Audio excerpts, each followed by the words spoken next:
Hilliard. I got so much more.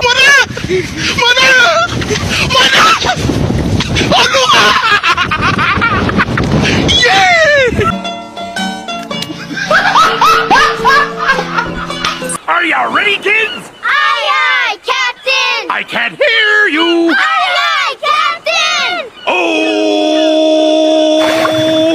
Fucking design on right now. Break it down, bring it back, make it clap. I got 3 old thoughts, new block, where that thing. Bitches on my line, and you know Assalamualaikum warahmatullahi wabarakatuh. Saya Safa Vera Kilian, nomor absen 29 dari kelas 12 IPA 8. Jadi saya akan menyampaikan beberapa materi sel volta, yaitu dari definisi, unsur-unsur sel volta, prinsip kerja sel volta, rangkaian sel volta, notasi sel, potensial sel, reaksi yang berlangsung spontan pada sel, aplikasi sel volta dalam kehidupan sehari-hari, dan 5 contoh soal dari saya. Jadi saya akan memberitahukan definisi sel volta. Apa sih sel volta itu? Sel volta adalah kebalikan dari sel elektrolisis, di mana mampu mengubah energi listrik menjadi energi kimia. Selain itu, juga merupakan arus listrik yang pertama kali ditemukan lewat seseorang penemu yang bernama Galvani, dan volta itu sendiri, sel ini dapat menghasilkan listrik karena adanya redoks yang muncul spontan. Artinya, sel volta bisa mengubah energi kimia menjadi energi listrik. Yang kedua, susunan sel volta. Secara umum, sel volta tersusun dari 5 susunan, yaitu 1. Anode, elektrode tempat terjadinya reaksi oksidasi. Yang kedua, katode, yaitu elektrode tempat terjadinya reaksi reduksi. Yang ketiga, elektrolit, yaitu zat yang dapat mengantarkan listrik. Yang keempat, rangkaian luar, yaitu kawat konduktor yang menghubungkan anode dengan katode. Yang kelima, jembatan garam, yaitu rangkaian dalam yang terjadi dari larutan garam. Jembatan garam memungkinkan adanya aliran ion-ion dari setengah sel anode ke setengah sel katode, dan sebaliknya, sehingga terbentuk rangkaian listrik tertutup. Prinsip cara kerja. Prinsip cara kerja dari sel volta adalah dengan pemisahan 2 bagian reaksi redoks, yakni setengah reaksi oksidasi di anoda dan setengah reaksi reduksi di katoda. Elektroda yang mengalami oksidasi akan menjadi Zn2+ yang masuk ke dalam larutan. Reduksi elektron yang terlepas ditangkap Cu2+ dari larutan. Anoda dan katoda akan dicelupkan dalam suatu zat yang larut atau terurai ke dalam bentuk ion-ion, hingga menjadi konduktor elektrik atau elektrolit. Kemudian dihubungkan dengan peralatan laboratorium atau jembatan garam dan sirkuit luar. Rangkaian sel volta. Rangkaian sel ini terdiri dari 2 jenis elektrolit, yakni elektrolit A dan elektrolit B. Untuk kemudian dihubungkan dengan jembatan garam, adanya 2 buah elektroda yang terpasang memiliki fungsi untuk menyambungkan voltmeter yang kegunaannya adalah sebagai pengukur benda potensial listrik yang ada. Berdasarkan hal inilah muncul rumus sel volta. Notasi sel volta. Penulisan notasi sel volta mengikuti konvensi umum sebagai berikut. Komponen-komponen pada kompartemen anoda, yaitu setengah sel oksidasi, ditulis pada bagian kiri, sedangkan komponen-komponen pada Kompartemen katoda atau setengah sel reduksi ditulis pada bagian kanan. Tanda 2 garis vertikal melambangkan jembatan garam yang memisahkan kedua setengah sel. Tanda 1 garis vertikal melambangkan batas fase antara komponen-komponen dengan fase berbeda. Sebagai contoh, NiS menjadi Ni2+Aq, mengindikasikan bahwa Ni padat berbeda fase dengan larutan Ni2+. Tanda koma digunakan untuk memisahkan komponen-komponen dalam fase yang sama. Sebagai contoh, suatu sel volta dengan anoda CO dan katoda inert Pt, di mana terjadi oksidasi CO menjadi CO2+, dan reduksi Fe3+, menjadi Fe2+. Dinotasikan sebagai berikut. CO menjadi CO2+, 2 garis tegak lurus, Fe3+, menjadi Fe2+, menghasilkan Pt. Jika diperlukan, konsentrasi dari komponen-komponen terlarut ditulis dalam tanda kurung sebagai contoh. Jika konsentrasi dari larutan Zn2+ dan Cu2+ adalah 1m keduanya, maka dituliskan seperti berikut, yaitu Zns menghasilkan Zn2+Aq 1m, 2 garis tegak lurus, Cu2+ Aq 1m menghasilkan Cus. Potensial sel volta.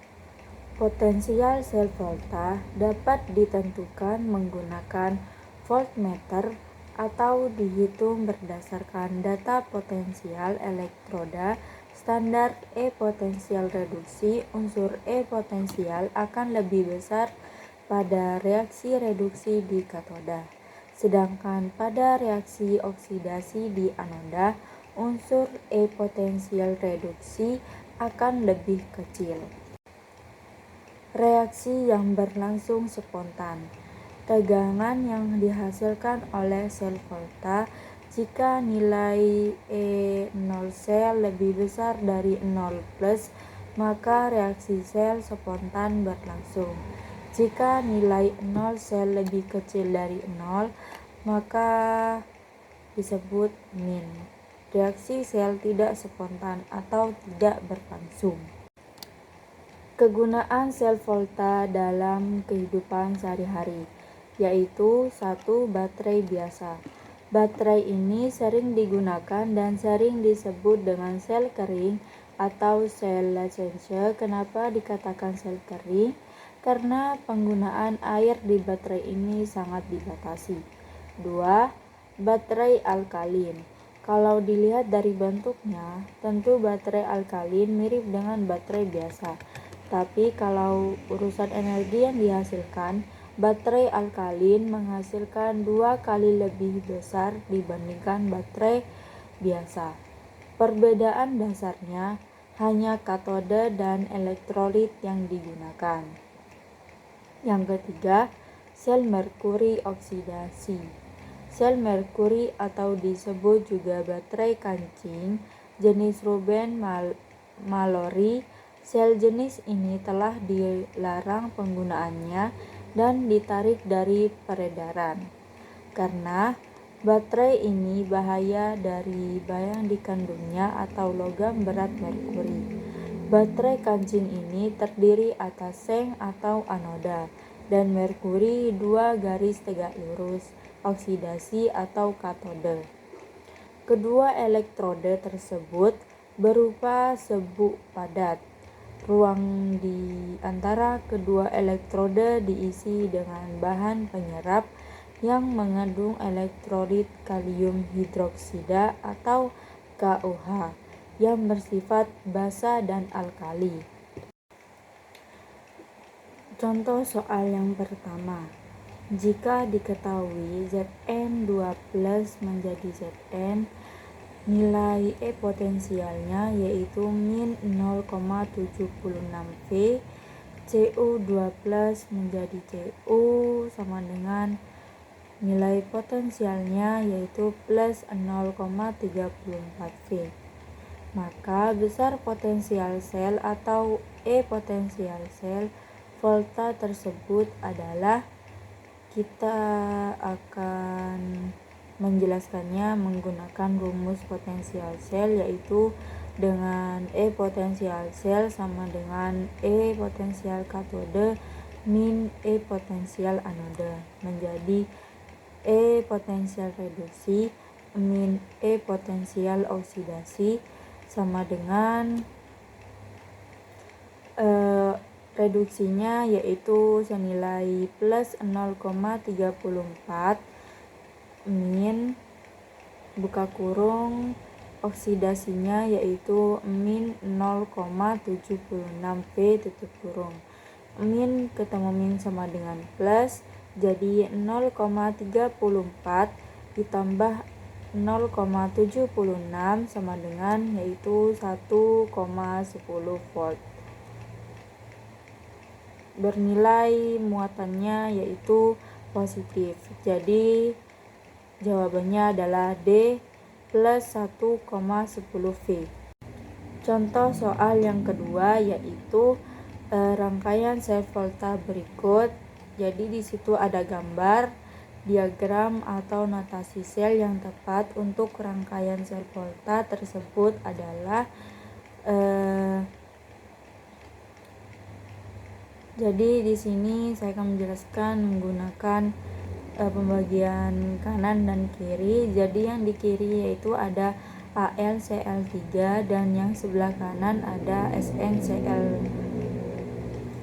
Dan kita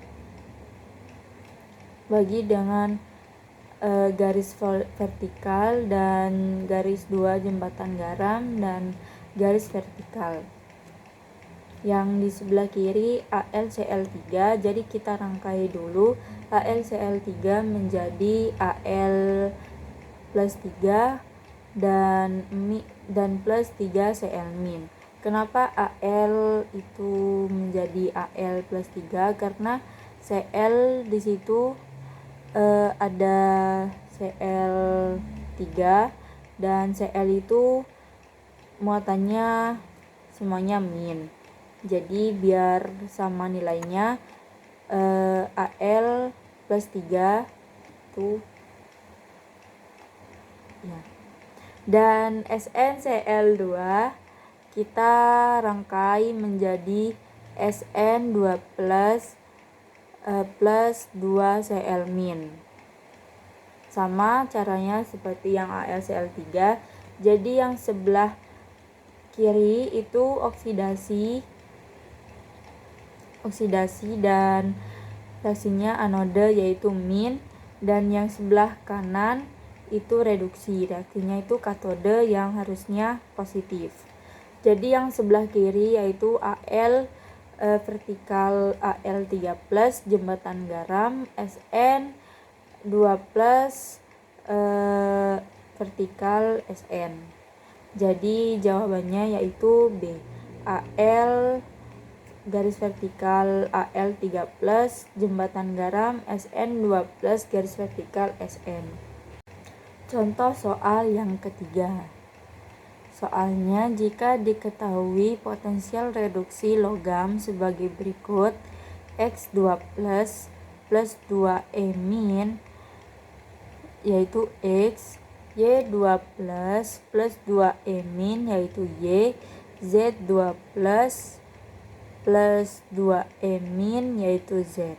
Nilai potensialnya yang X itu plus 0,47 volt, yang E potensialnya Y yaitu min 0,76 volt, yang E potensialnya Z yaitu min 0,83 volt. Susunan logam X, Y, dan Z dalam deret volta berdasarkan urutan sifat reduktor yang makin kuat adalah Sifat reduktor yang makin kuat berarti semakin mudah mengalami oksidasi.